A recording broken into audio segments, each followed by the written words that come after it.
The King's Labyrinth, Chapter 2, Fraying Threads. Captain Allegra, still in her flowing skirt and sturdy jerkin, descended the single shining thread into the lower cavern of the labyrinth. She and the first mate, on their own now, grew closer to their goal, the throne room of the dead immortal king of the island. The first mate slid down the line onto the stone floor. She swept chalky bone dust from the front of her canvas trousers and looked up at Allegra. The silken thread, nigh unbreakable thanks to the enchanted moths that inhabited the island, trailed behind, leading their way back to the entrance. From further into the labyrinth, a moaning began to echo. The moaning grew louder and clearer. It turned into words from some ancient language they could not understand. The king's cursed voice. The hairs on Captain Allegra's arms stood on end. She looked back at her first mate, whose eyes remained locked on the blackness of the passage for a moment too long before noticing the captain's gaze. The first mate nodded silently ahead. Following the king's ghostly song deeper and deeper into the labyrinth, they came upon a rocky gap spilling forth otherworldly blue light. The great basin of the dead king's throne room lay below. Skeletal in rotted robes, the king was haunched over the blue orb, topping his royal scepter. Shadows of his bony fingers danced on the walls like ghouls. As he sang, wailing sounds flowed in one by one through the cracks in the cave walls, pulled into the orb, causing it to glow brighter and brighter. Behind the king, a long staircase hung from rock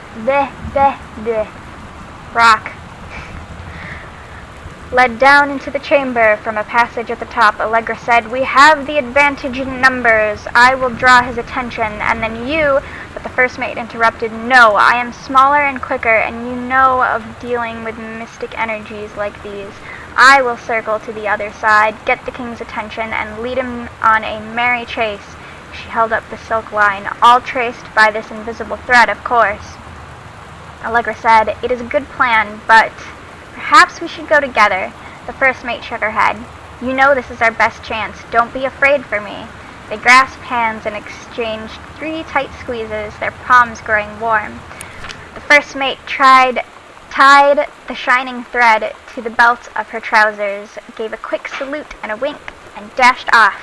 Allegra waited, staring vigilantly across at the top of the stairs where the first mate was to appear. The king continued his... Wait, no! The king stopped. The king turned and began walking up the stairs. Allegra wanted to call out, to do anything to stop the first mate from running headfirst into danger. She tried tugging on the line to signal her. No use. The king was nearly at the top of the stairs when the first mate burst through the passageway. She skidded to a stop. Even from across the yawning basin, Allegra could see the first mate's eyes grow wide. She turned and ran. Summoning his undead power, the king left the ground, levitating, gliding behind her with distressing speed. From some dank passage much too far away, Allegra heard the first mate scream.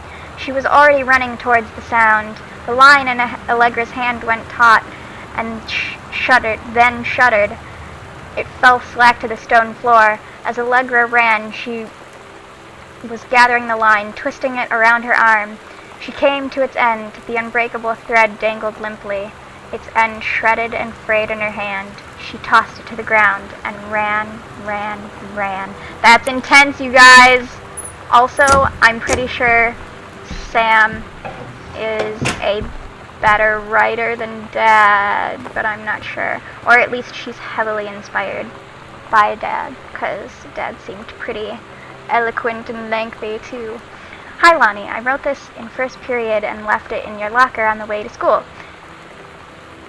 Yes, it's what all the cool kids are doing, I've decided.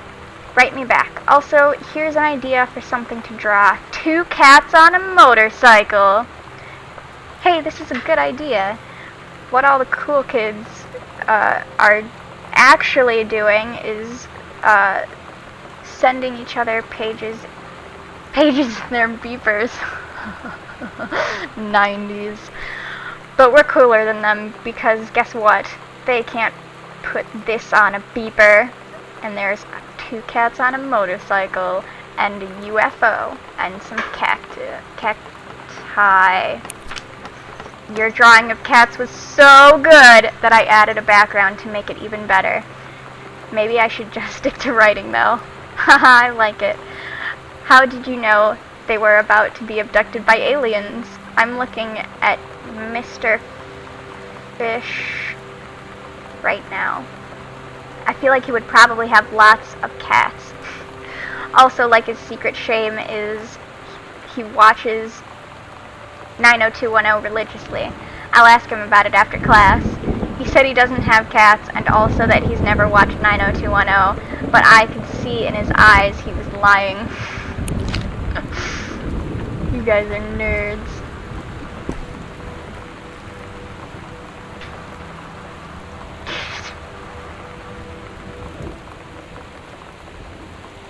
Oh yeah, Jodie Foster.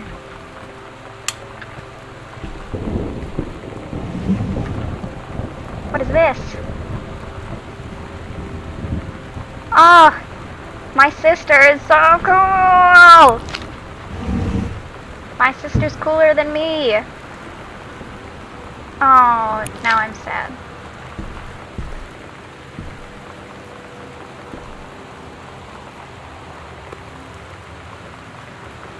Steggy.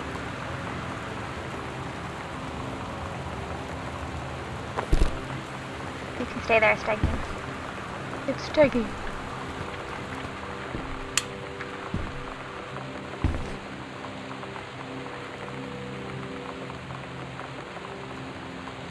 That's a lot of classics. Stars, yeah.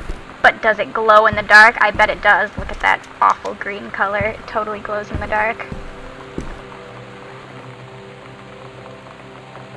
Sam, I think the creative writing track would be perfect for you. Is this your English teacher? Also, it totally would. Oh, let's go.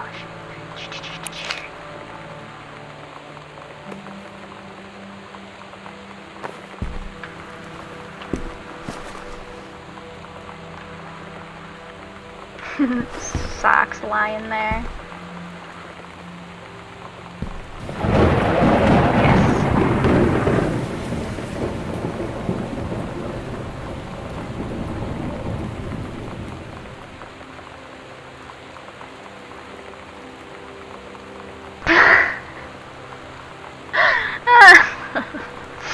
Really? She got yelled at for wearing a PBR shirt?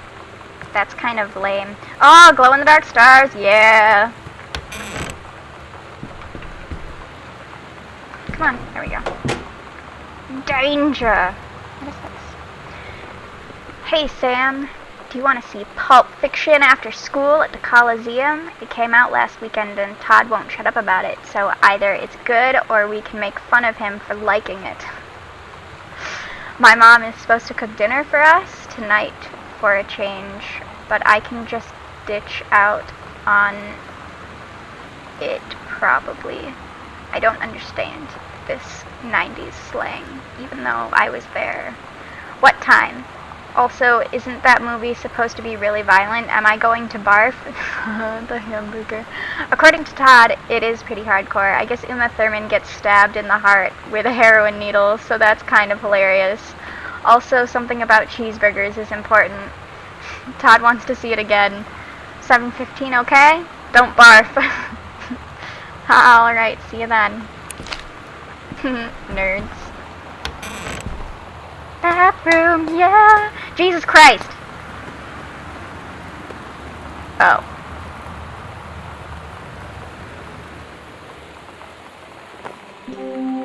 Lonnie brought her hair dye over today. She said, I need to fix these roots. Think you could help? Dyeing hair is weirdly intimate. I don't know if I've touched someone else's scalp before. That's pretty intimate, right? It felt intimate. We looked in the mirror together after, and I expected her to say something about how it looked crappy or good or whatever.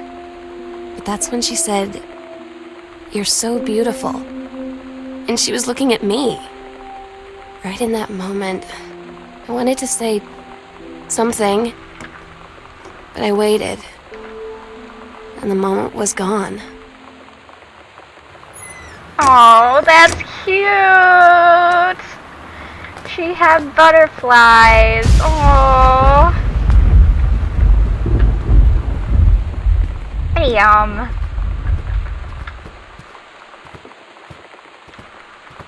So, this has gotta be Mom's and Dad's room.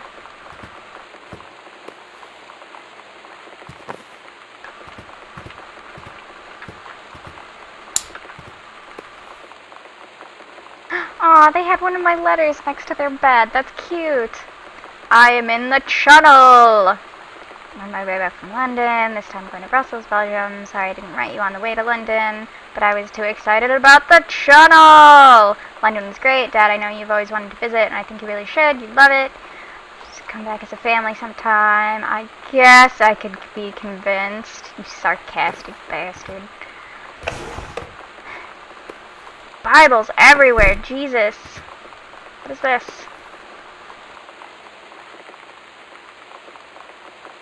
What is this?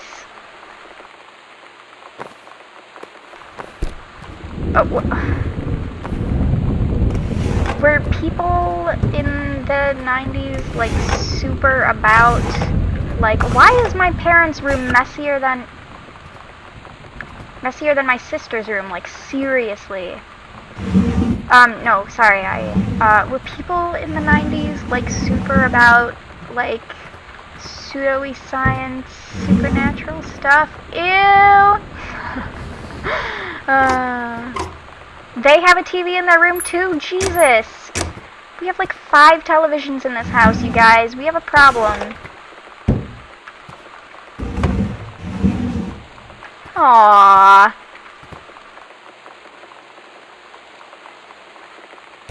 I drew that.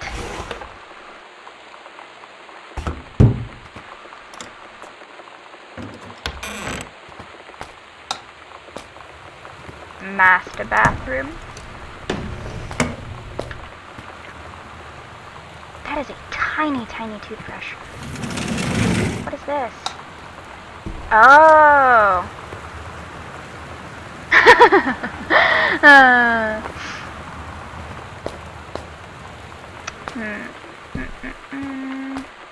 But is there anything... I already looked in there. Is there anything actually interesting in my parents' room? What is this? What is this? Grab that. What is this? No, not the bookmark. Dang it. I took the bookmark out of this book. Someone's gonna be mad when they come back and they're like, now where was it? Oh, God, dang it, my bookmark, blah, blah, blah. Dear Jan, love, Carol. Okay.